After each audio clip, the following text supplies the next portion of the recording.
Welcome back. I did fix the problem from last stream though. Wait, follow him.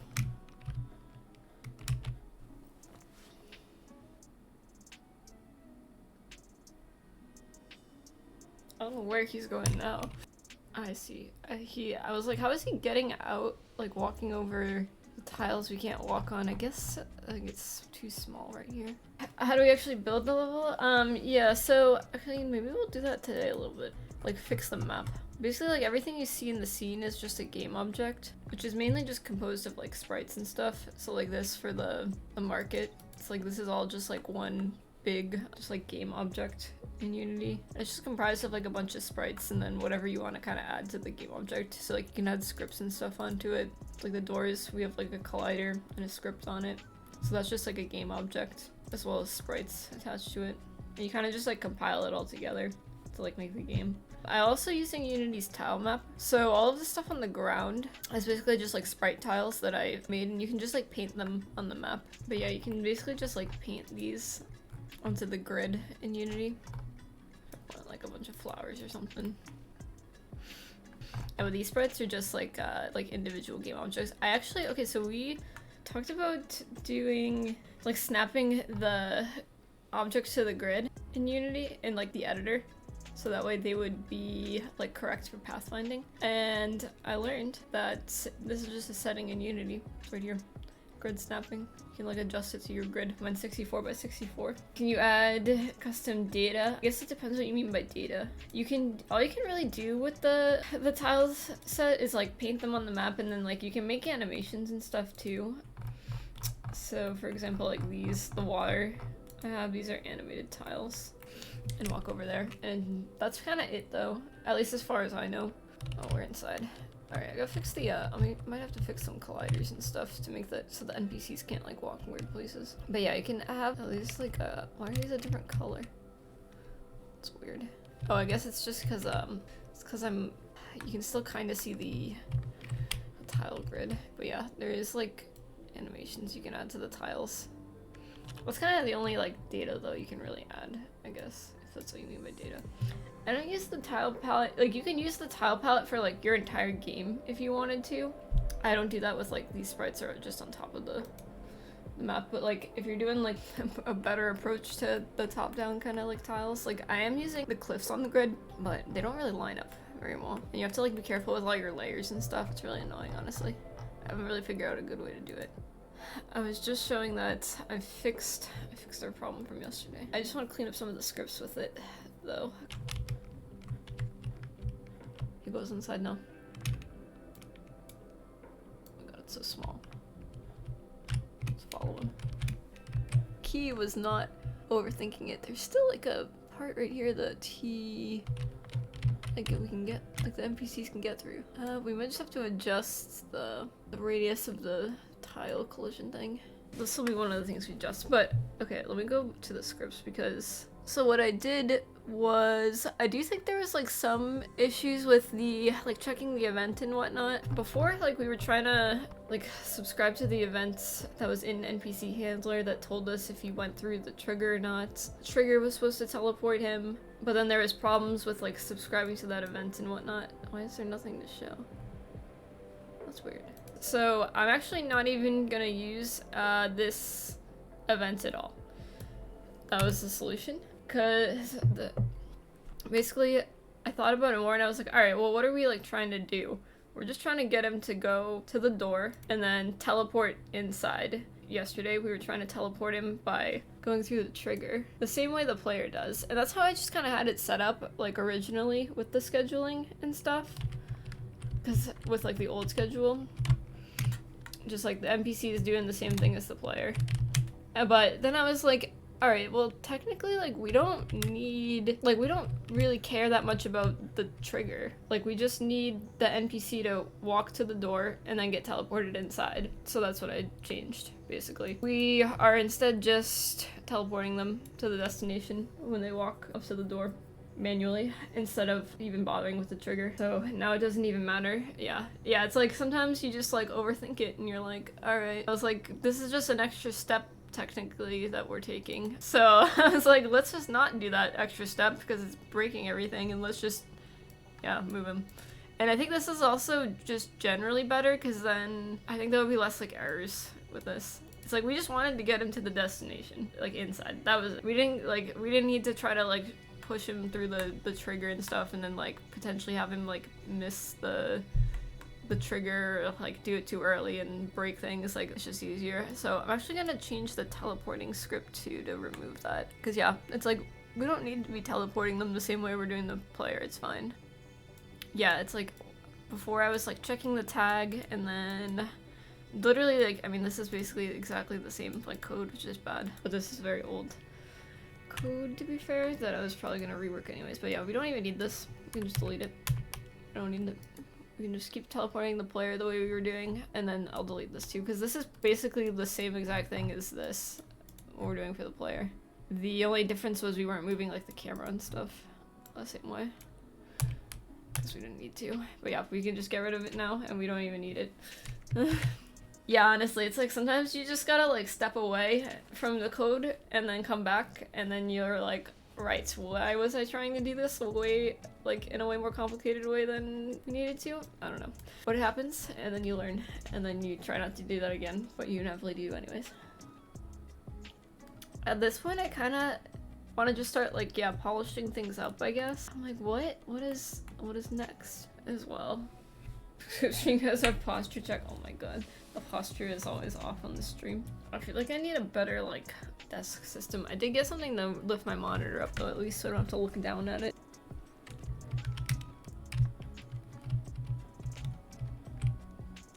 Let me up the radius really quick on the grid too for the tile checking. Going into the building. And right now the action is just telling him to go buy something, and then when he's done buying something, he is just like done with the action, and he's trying to go to the next goal. But the problem is now he's stuck inside, and he doesn't know that he's like inside, and he doesn't know how to get out. I mean, it's like, I guess I just have to make sure if they're doing some sort of something that's inside, we have to make sure they leave. Yeah, he's just like walking in place right now.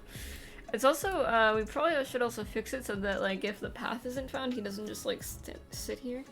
It's like they should probably just pick another action or another goal or something, instead of just standing there, walking, not going anywhere. Okay, yeah, so it's, like, in the A-star pathfinding, no path found.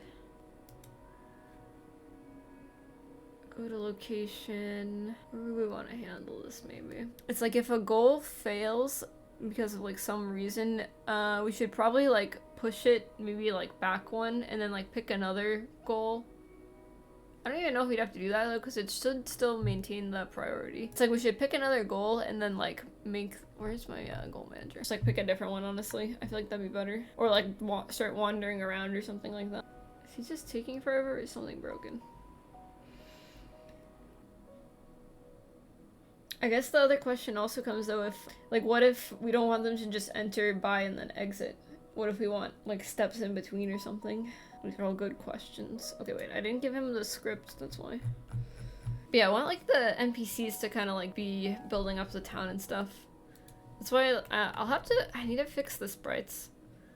This one's very old, but like that's why they're all kind of like broken and like weird looking. I'm gonna make them like more broken looking, I think, and then I'll make it so they can like transform. And then same with all of the, I don't have any bridges, but eventually we'll have bridges and like stairs and stuff to get up and down, and those will like naturally decay because of like bugs in the game or something. I don't really know. Like contribute resources to build them up and stuff, and like the stronger like resources and whatnot you contribute, the like better stuff is. I feel like that's just like a fun, like a good a fun game mechanic. What programming languages, you know, what got you into? So I know I usually do like web dev stuff more so for like work. And that's what I did like originally for programming, or like when I first learned like programming. So more so like JavaScript, React, and a little bit of like Python too. I'd say those are the ones I know like the most. But what got me into game dev, I mean, I've always liked like games and stuff, and I wanted to do like programming like 4 years ago or so, and then I switched into like programming with the intent of getting just like a job as like a programmer, more so in like web dev though, because it's a little easier to like gear yourself when you're first learning like programming for web dev versus game dev. So that's what I did for like a couple years. But I always like liked game dev like when I was learning programming, because I like the fact that it's more like creative than like web dev. I don't know, I feel like there's a lot of more that kind of goes into it that like appeals to me, like the whole like all of the systems and stuff, just like the general game mechanics and whatnot. I feel like is interesting, and I feel like for, you know, like creating like an experience, I feel like that's what I kind of want to do, because I feel like that's what like games are kind of to me. It's like something that, you know, it's a little different than just like watching a TV show or like a movie even, or it's just like the interactive part I really enjoy, like being able to create something that people are able to, you know, like interact with the world that you create. So I feel like that's what kind of interested me about game dev and got me more so into it. And then when I came up with the idea for this game, I had like smaller projects before, but I didn't love them. They were just kind of like me recreating games that already existed. And I was like, I want to do something that's like more me, more different, like more, I don't know, like my ideas all kind of compiled together. So that's where this game kind of came from. But yeah, I didn't go to school for programming or anything. I mostly taught myself, and then I did do a programming boot camp that was geared for like web dev though. Yeah, I got my degree, like I have a separate college degree, but it's not in game dev or anything, or in not game dev, in like computer science or whatever. I like switched afterwards. But yeah, game dev definitely has more variety for like stuff you can kind of do, because it's more, yeah, a lot more creative. Use AI. I mean, we're technically using the AI, right? I mean, technically our NPCs are AIs. Or do you mean for like helping me with the game? I mean, I do use ChatGPT. I'm using it right now. I was asking it about switching the scriptable objects.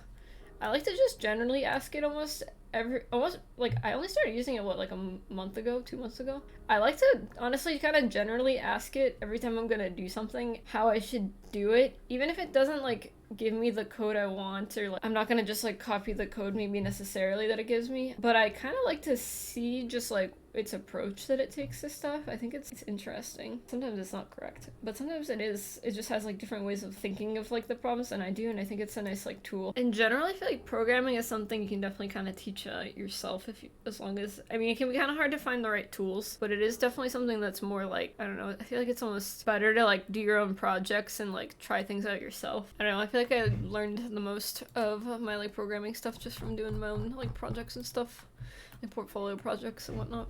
It's good to have like one project, well, especially for like web dev stuff. What I did was I did like smaller projects and then tried to just like finish them as best I could, like MVP at least. This is obviously a much larger project than that, so I don't know. Like my goal right now, what I'm doing is I want like a vertical slice of the first full, I've mentioned this, like so the game's gonna run on a time loop. So right now basically the game will reset at 24 minutes essentially. And so my goal right now is a vertical slice of the first 24 minutes of the game, which I think is pretty reasonable. And I'm not gonna have all of the areas on the map fully like completed anyways. Like I'm gonna have mines and then an area over here where we have like enemies and like combat and stuff. We're not gonna do that at all. Doesn't matter. Those areas will just be locked maybe for the first like day or 24 minutes. I'm just gonna focus, yeah, on like the stuff in like the main area of the map and like the NPCs and like whatnot. And kind of like the introduction to the plot in the beginning of the game. That's what I'm trying to focus on right now. But yeah, we've been building out like a lot of core like systems though. But there's still a lot of polish that needs to be done. Is Unity good? I think so. I've only tried Unreal and Unity. I've never tried like Godot or anything. I know that's one a lot of people like. So I can't like speak to that, but I think Unity is really good for beginners, honestly. Yeah, I think it's pretty easy to like pick up, and there's a lot of tutorials as well for Unity, like on YouTube and stuff. I think that's why it's good for beginners. Even if some of those tutorials are sometimes a little outdated. You just gotta look for the newer stuff. But I do think, yeah, Unity's good for learning, like, the basics. Do you read documents? I feel like I used to watch, tutorials more in the beginning when I was first learning. But now, I would say I look at the documents more because I would watch, like, tutorials for, like, doing basic stuff. Like, you know, setting up a player controller or something like that, or the camera, all of the basic stuff. But I've kind of gotten past that point now, and now I'm doing, like, a bunch of stuff is, like, not necessarily gonna be in a tutorial. So yeah, I find now it's more like documentation if I'm trying to do stuff, more so than doing like tutorials, because they're like, it's like, you know, like the system I'm doing right now, tutorial wouldn't have really helped me necessarily. As for pixel art and designing the game, for pixel art I use Sprite, and then for designing the game I just use like paper, honestly, for a lot of stuff. Sometimes I use Google Docs if I need to like actually write, like type stuff up or like write it down. I've been using Figma recently. I like that, the like whiteboarding. This is my flowchart for like the game, like basically a lot of what we've been working on. So this is like the NPCs, how I'm like building all their system basically. These kind of like all turned into like scripts basically, all this stuff, or like stats or something like that. It's just good to keep like track of. I mean, you can like move stuff around. What am I saying? Wait a second. Hold up. How did he get inside? He was broken before. Yeah, he did eat. You can actually see it. I do have an animation for eating. It's very fast. It actually, hold on, let me make it a little longer, a tiny bit longer, because it's very fast there. Okay, yeah, there it goes. Eating animation looks good. Thanks. Yeah, I'm gonna try to keep all the animations pretty simple, just for my own sanity, because all of the NPCs are gonna need their own animations. Fortunately, like I don't have a generic NPC type of person. It's like this guy. Like, how is he gonna eat? I don't know. I haven't figured that out yet, but that's what I get for making everybody without hands. Do they have names? What I'm calling them, that is their names. This is like a game design decision. So all of the characters are just gonna be called what you kind of like think they're called. What does it say? Well, that's the sprite, but Duck. Maybe not Duck NPC, but just Duck. That's his name. Duck. Or Goose, maybe. Oh my god. This guy's just the Fishman. Just make him not green, because this isn't what color he is. There he is. Yeah, I just did that because we had multiples of him that we were testing. Yeah, they're not gonna have names. And I'm gonna make it so you can actually name them, like give them names in the game. So if you'll have like a relationship like score with the NPCs, and if you get like a certain amount of relationship points with the NPCs, then like you can give them a name. But I feel like I was like, well, if that's what I'm calling them, that's what you would call them in the context of like the game if you made it. I don't know.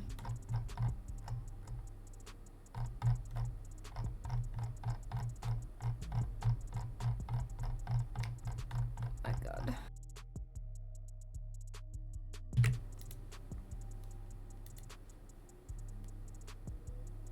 Yeah, I don't know. I don't know when that got commented out, but it did at some point.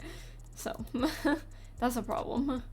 Okay, well this isn't telling us really why it's failing, but that's a separate issue, so. Yeah, I feel like it's just like, maybe we need to just not look at it for a bit. Alright, but yeah, thanks for hanging out, guys. Good stream. We still got some stuff done. We'll figure out why he's confused later.